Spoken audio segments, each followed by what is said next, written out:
A lot of work's gone into today, like specifically kind of putting the posters together and making sure all the demos work, pushing things forward so that we've got a nice proposition for investors as they come past.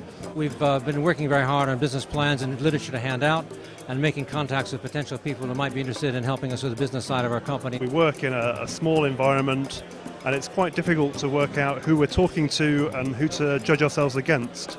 And having an event like this where we can network with other entrepreneurs and also see a lot of the people that are actually have the potential to invest in our ideas all at once, that's great.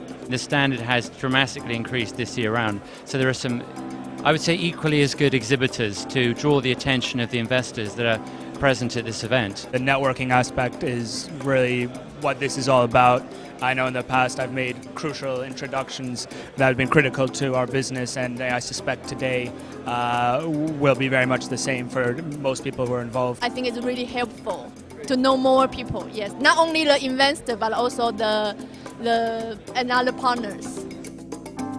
What we're really looking for today is a mentor who has got connections with newspapers, publishers, basically people with cash and contacts. That's what we're after today.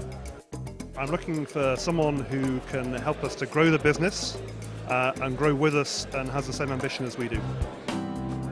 This event's organised by Andrew Mitchell and our people from the Informatics Ventures team, and basically it's about getting as many people together in one place at one time as we can.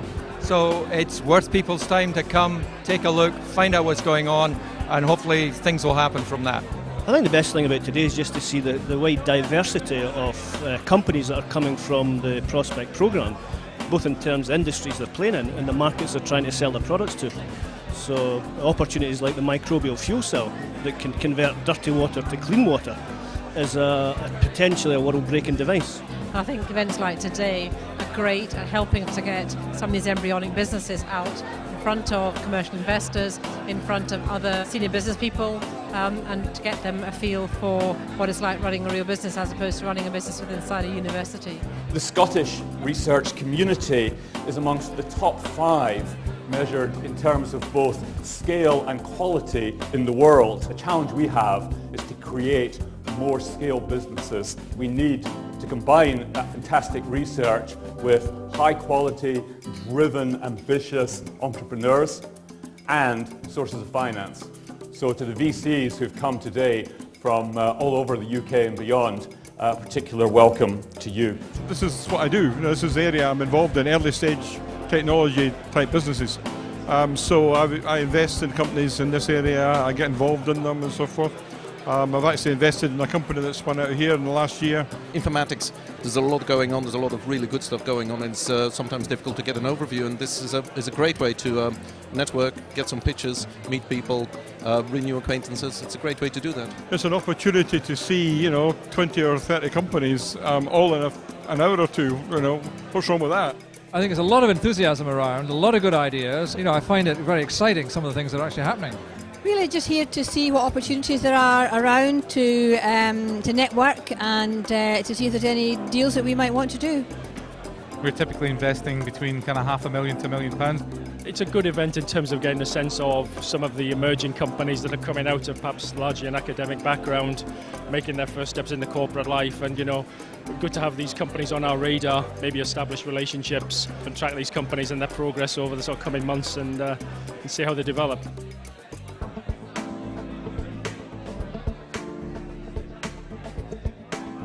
Is there something different that they've actually got? And then you can start to begin to talk about the business model, and clearly in software, business models are absolutely crucial. What target market is it, and is it realistic, that target market? So 1 or 2 business questions, see if they've got a feel for that. Have a very, very short and punchy business plan. People who write business plans seem to leave all their creative juices at the door. Nobody wants 60 pages of small grey type. What we want is 5 pages of colourful selling. You want to know that this is a real business, it's got a real business model, the team is fantastic, and you can do it. That's all you want to know.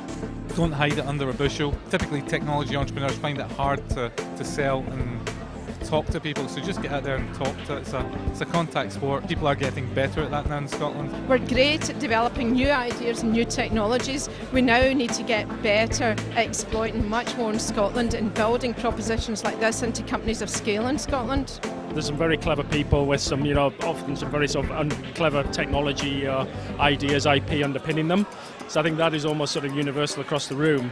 And what really starts to make them stand out one another is when you start to see customer traction. So I think having that clarity on, what is it they're selling, who are they selling it to, have they got evidence they're starting to get traction in that area? If at first you don't succeed, keep trying, because a lot of companies don't get funded first time around. It's commitment, it's fire, it's passion, it's understanding what the market wants and how to press the right buttons. Just do it. Don't give up. It's absolutely. I mean, particularly at the moment. If you actually believed all the stuff you see on television or hear on the radio or read about in the newspapers, you'd actually just pull the duvet up and go back to sleep. And that's not going to help anybody. Like Guy's point of don't let the bozos grind you down. You just got to keep persisting, keep doing it, and things will happen. Guy Kawasaki is the real deal. I think the most important tip is that you start prototyping and just jump into it, not worried for this perfect world with, all the money that you need, no competition, growing market, perfect employees. That day is never going to come, so just get into it. I think what's happening here is just outstanding. If you are able to bring someone like Guy Kawasaki over, who's one of the best speakers I've ever heard, a great collection of young businesses, but more crucially than is bringing the investors in the room. I'm involved with Par Equity, I'm on the advisory panel there. We've just completed our first 2 investments. Absolutely great hunting ground for the kind of ventures we're looking for. I think there's an energy that's happening. Lots of good stuff will come from it, whether it's today or whether it's in 6 months. Then I think it's this kind of stuff just needs to keep happening. There are a couple that I think we would be interested to talk to you a bit further, and indeed I hope to do so. Today we wanted to get in front of investors and really show off our technology to them and give them an idea of what we can do, and I think we've definitely done that.